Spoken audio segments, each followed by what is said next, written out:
Perhaps you started exploring sexuality in pornography from a very young age. Unfortunately, many people do, but they do that without ever considering that that sexual orientation from a young age could be, in fact, skewing their sexual orientation over time, meaning that your sexual arousal template changes based upon what you have been viewing. I'm Dr. Trish Leigh. Welcome back for another episode of Porn Brain Rewired, the podcast. Yes, that's me spouting a double entendre, one of my favorite things in the whole wide world.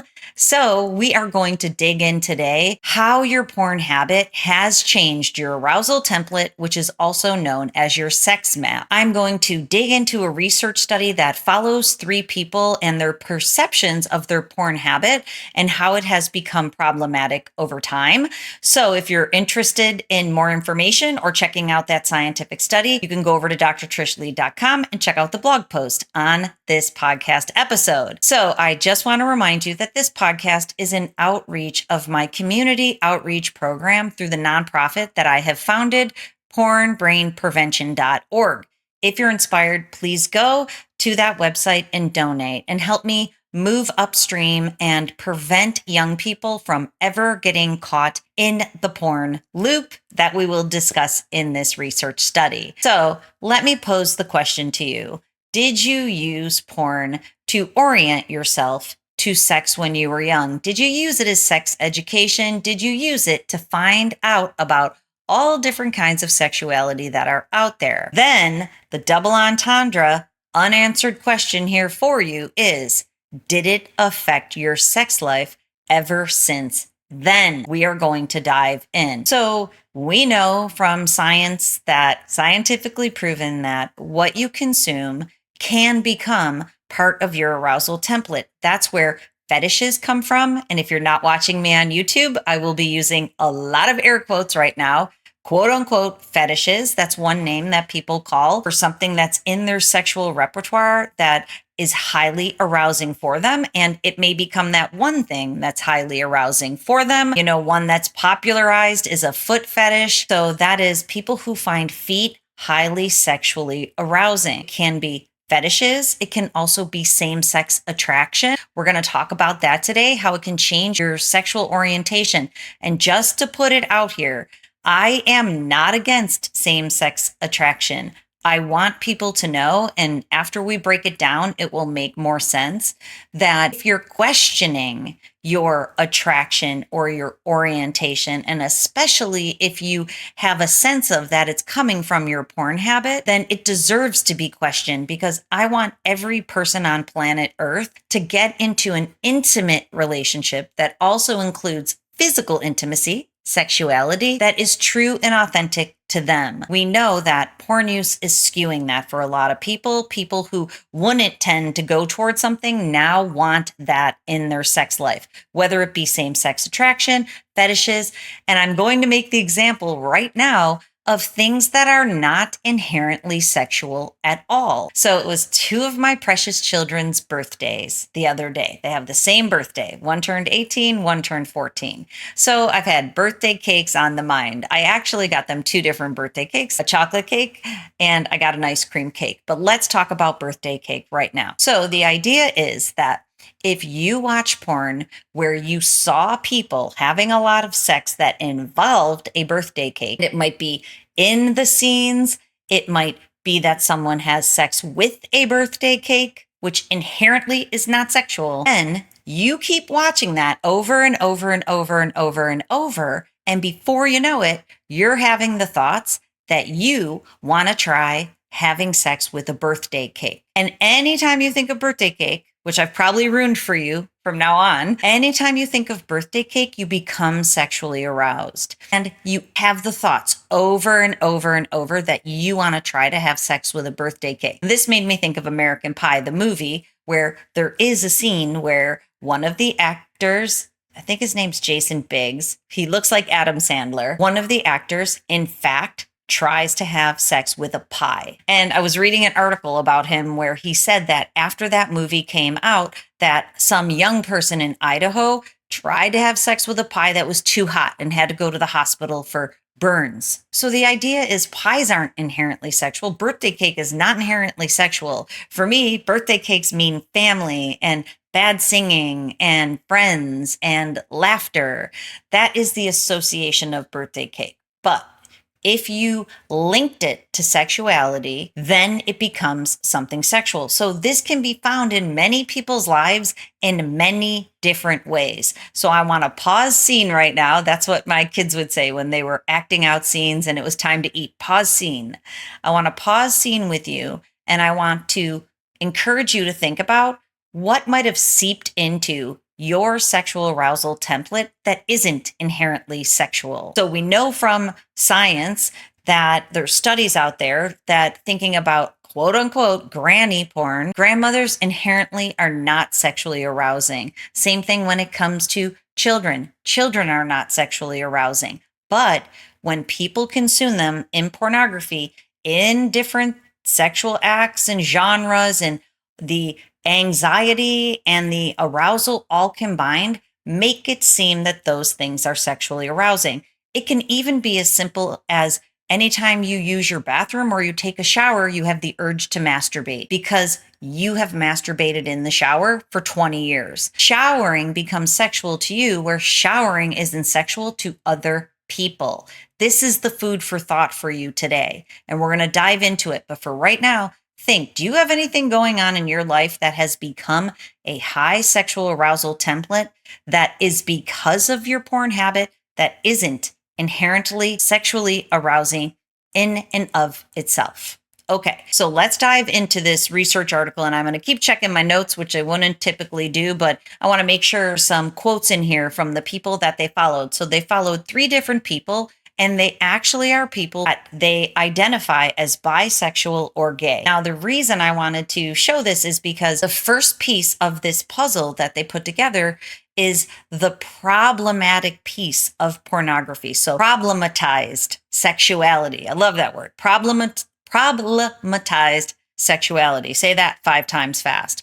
So in this article, they basically put 3 types of ways that sexuality can be problematized. I would extend that and say there's many other ways, but these are 3 really common themes for people. So that's what I like about this. And whether that be same-sex attraction or it is fetishes or anything else that I'm talking about here. So you can apply that to what you think has become problematized in your own sexuality. It runs the gamut, as we're going to find out in just a second. So the first person, his name is Joel. His sexuality became problematized by, these are all quotes from the article, conservative religious narrative.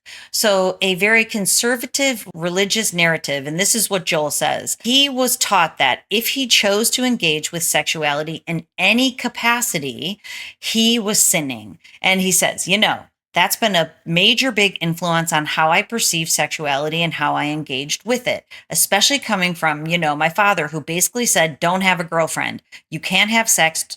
Don't dare to have sex. You're going to lose a part of yourself if you do. So Joel was told sexuality is bad and don't even go there. So actually, this has been really interesting for me as a mom. I'm a mom to 5 now, 4 adults and a teenager. So it was really big for me when I first understood the problem behind porn use, that before I found out about, how problematic porn is, I would have maybe, not because of the religious conservative really, but because of the, just that's the way that I grew up. So I would have messaged to my kids, no sex, sex is bad. But now, because I don't want my kids going towards porn, I want them going towards healthy sexual intimacy, and they are adults now. The message is to find lasting relationships and healthy intimacy. And I'm trying to grow them into being healthy adults and understanding that sexuality is a part of being a healthy adult, but to approach it in a healthy way. So my message no longer is don't even dare to think about sex, which it might have been had I not entered into this journey. So the first way that sex got problematized for Joel is that he was told never even to think about sex. So he wasn't allowed to get a girlfriend. He wasn't allowed to pursue healthy intimacy with another person. So that led him to then he discovered porn, and that led him to continue to explore sexuality within porn. So that's number one, the conservative narrative, religiosity, or we can even say morality, or we can even say old programming, because mine really was just old program. My parents never talked about sex ever. They still don't, by the way. And they're alive. They're in their 80s. They still pretend that sex doesn't happen, even though they have like 20 grandchildren, right? So that is a dichotomy that we see there. We don't want that. We want to be able to talk about sexuality as part of the human experience. But that's the first way. The second way is by a gentleman named Sanjay. Now, Sanjay had urges and desires that he did not want to have, unwanted type of sexuality. And this is what he describes as unwanted, unacceptable, and painful sexuality. I have never really wanted a relationship with the same sex. For me, it is something which comes from a place of trauma. Whenever I'm speaking with someone or a person, and it's in parentheses man because he wasn't able to say it, I think that kind of comes up. Those intrusive thoughts, same-sex thoughts that were very painful. And this is because Sanjay had an unwanted early traumatic sexual experience with another man. So that has problematized sexuality for him. This is important because so many people that I work with, they have suffered at the hands of sexual abuse, and that sexual abuse has been by same-sex partners, a man, an uncle, a cousin, a friend, sometimes their fathers. There has been that sexual trauma. This can happen too outside of the same sex aspect. So if you have sexual abuse by a woman and now there's quote unquote fetishes around that, I want you to know that likely there has been some type of problematizing of sexuality because of that early traumatic experience. That is something very, very common. So that's the second thing. Number one is conservative attitudes. Number two is trauma-based. Then what happens is when it comes to the arousal template, you go back towards the thing that happened to you, and now it feels arousing, but we know that many times it's so that you can feel control over a situation that you had no control of when you were young. So I'm going to offer some suggestions at the end for our brain hack strategy for the day. So follow me as we keep going. Now, the third gentleman, his name is Edward, and he says it was not a religious narrative that impacted him, but it was a social narrative that influenced his relationship with sexuality. I was bullied because of my sexual orientation. I had to change schools. Obviously, I wasn't openly gay or bisexual to anyone because I wasn't able to accept that then. Coming out was problematic. My father never spoke of it. So this is a person who actually always felt same-sex attraction, but had so many problems like bullying because of it. So this then becomes problematic in that this is his true orientation, but it's not being accepted in the world, which creates a problem for them. So this can be, whether it be towards attraction towards the opposite sex or the same sex, it's not accepted in the world. Social narrative. So our three problematizings, and like I said, it can run the gamut. It can be a conservative religious narrative. It can be trauma-based, or it can be social narratives. But the three people that we're talking about here, they didn't think they could have healthy sexuality in the world. They had already been consuming porn, and it led them back into it, which I know a lot of people have this experience with these three types of problematizing. Here's the fourth I'm going to offer you is that watching porn in and of itself problematizes sexuality because of what I've already said about the poor birthday cake that we'll never be able to get over. It's that if you keep going back to something and you find it arousing, and it might be violence, it might be something outside of your moral grounds, it might just be high level, intense, voyeuristic sexuality, as we'll see as we keep going through. But what happens is the more you go back, the more your brain becomes linked to it. And that becomes a problem because in and of itself, you want to go back to the screen for sexuality, not into your life and not towards a partner. We know this scientifically. Porn use in and of itself problematizes sexuality. That's number four. truth bomb for you. Okay, so problematizing of sexuality is the first piece of this circle in this study. Number 2 is porn as liberator. Now, what happened to all of these individuals is sex became problematic in the world. Porn became the liberator of that problem. So here's an example is that it became an expression of the relationship that they wanted to sexuality and kind of normalized, and I love this word, hitherto forbidden sexual desire and regulating the discomfort they felt with sexuality. Sexuality became uncomfortable in the world so they could escape into their hidden world, hitherto into those forbidden desires. Some of them are appropriate, others are not in terms of what is healthy for them. So Edward says that pornography offered a means of relief. It led me to release the urges with porn because he wasn't having sex in the real world. I wasn't over there talking to girls or guys. So yeah, I wasn't able to have sex. So that was my second best option. I hear this from people all the time. I don't have a partner. It's my second best option. And I say there's a chicken and an egg effect there that perhaps if you gave up porn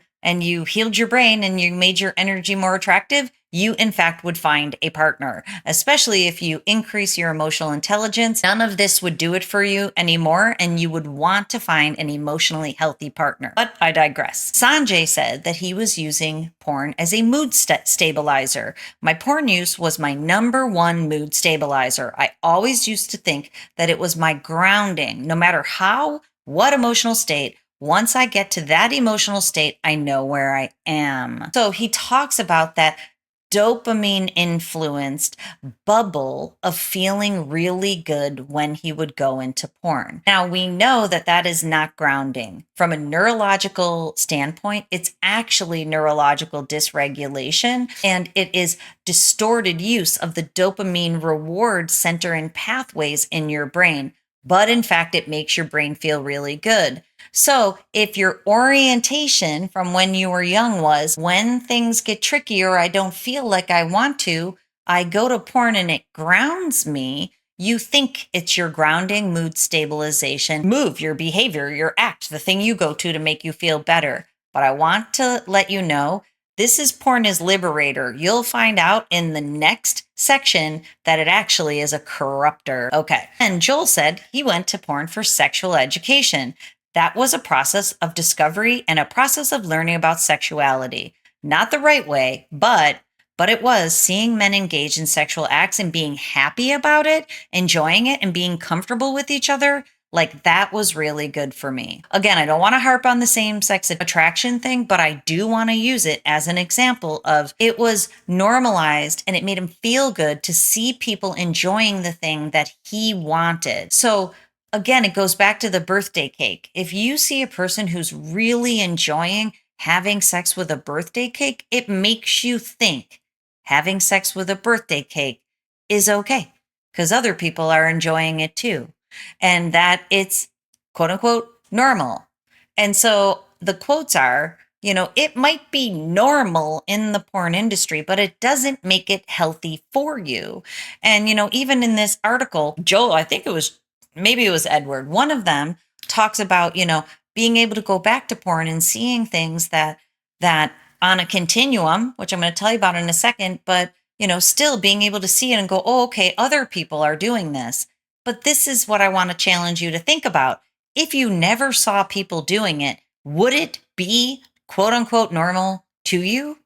If you never oriented yourself when you were young and kept going back for more and more and more of it, if as an adult you saw a person having sex with a birthday cake, that would not be arousing to you. You'd be like, no, that's not what I'm into. But because you've oriented yourself over time, it becomes your orientation. And there's many different ways people do this. Like I just shared with you, porn can become liberating for people, especially if the seeds of what they are enjoying were planted by porn, the first problematizing, then they keep watering those seeds. It can liberate them to enjoy the thing they think that they like. But the seeds many times were planted by porn. Thus, the authors continue to say that porn becomes a corruptor for the corrupted. So porn corrupts those people's perception of sexuality and makes it problematic The world isn't helping, but porn does it, and then it continues to corrupt them. So this is what Joel says, is that he saw a scale of what was acceptable. And of course, like many people agree with this idea who consume porn, that there's things that they think are okay, and there's things that go outside of the range of what they perceive as okay. So this is what he says. I definitely saw myself going towards more extreme ends of the pornographic scale. One of the main reasons I was like, okay, this is a big problem. And then the desire was manifested outside of porn itself too. I felt bad about it. He sighs. I still feel bad about it, and I felt ashamed. I felt scared of why I was progressing towards that direction. In no way, in reality, do I desire those things. So this is what Joel says, is that it corrupted his perception of sex. The things he kept watching, now he wanted to experience them in the real world. This happens with same-sex attraction. This happens with many fetishes. This probably even happens with birthday cake. So the idea is, if you have an urge to do something that you've been watching in porn for a long time, I want you to reconsider that. And I've recently talked with some couples who are trying to decide if they should break up because the partner who watches porn thinks that they want to be in a same sex, or actually there's no relationship on the horizon, but they want to pursue sexuality with the same sex and end their marriage. This is what I told those people. Don't do it yet. You have to come out of porn and let your brain heal. You have to let the link of dopamine for pleasure subside from the thing that you're linked to. Then when you take a step back and you've been free from that, then you can discern if that is your true authentic orientation. And likely it's not. That's why I want to use the example of a birthday cake instead of same-sex attraction, because if you stop watching birthday cake sex, it will no longer have the hold on you. And what happens for many people is once they unlink their brain from it, they are actually astonished that they were aroused by the things that they became linked to. And I will tell you, that can be very challenging to unlink your brain, but it can be done. Okay, so let's move on so we're not here for a week. This is what Sanjay says. I've lost so much of my health. My health started to decline so much that people thought I was ill and they were genuinely concerned. I would feel so overwhelmed. It was like I was in a very stressful relationship with a part of myself. Having a porn habit and a porn compulsion or addiction is like having a very stressful relationship with a part of yourself. I thought that was a really interesting way that he proclaimed it there. Edward says that one of the most problematic things for me is that the one that made me suffer the most is that it's almost impossible for me to have an erection without watching porn or consuming Viagra. That's the thing that led me to realize that I had a problem. So many people realize that porn is a problem when they suffer erectile dysfunction or sexual arousal dysfunction. They realize, I need porn to become aroused. And it goes back to that dopamine linking. Okay, so we have problematizing of sexuality. Then we have porn as the liberator. Porn as the corruptor. It keeps you going back for more of what you became linked to. Next is reform. These are the moments, and the authors call it the first step in recovery. These are the moments when the people realized, I got to stay away from porn. So Sanjay says, I have to go full abstinence. Right now, I'm on the abstinence side. I've not watched it for 2 months and 11 days. I can see it as like a foe. So he sees porn as a foe and he's staying away. Joel says he has to prioritize it as the center of transformation for him. He has to engage in the rewire process. So the next phase after this reform, the first step in recovery, unfortunately, the authors talk about it as relapse and restore. And what they're talking about is just staying in the vicious loop of the porn cycle. And they talk about it as a cycle. So they talk about that those negative feelings that come from the corruption, then the shame that is felt and the feeling of stuckness in the vicious cycle leads them back to porn to liberate them from the problematic pieces of sexuality. It keeps people stuck in a vicious loop for a long time, relapsing and restoring the cycle. So now the question for you, the $1,000,000 question is, how do you break the vicious cycle? I would contend that it goes back to what we talked about at the beginning, the orientation and the reorientation of your sexuality, knowing that arousal templates can be changed, even though it can be challenging. Someone once told me recently, difficult is not impossible. And I love that. It might be a little difficult, but it's not impossible. So how does it happen? It happens through reparenting that younger version of yourself who found porn and now became aroused by whatever thing you became aroused. Very necessary is unlinking your brain from porn. If you're not able to do that, make sure you go over to drtrishleigh.com and check out Porn Free Brain Forever. That is the comprehensive program that I offer, beginning, middle, and end, unwire, rewire, hardwire. It is the thing that you need to be able to break free from porn forever. You have lifetime access. It's self-guided, self-paced, and there's a monthly meeting with me. So get on over there and you can use coupon code TRISH100. We'll get you $100 off. Join me in the program if you're stuck in this loop. But this is what the authors are forgetting, is that you can reorient yourself here.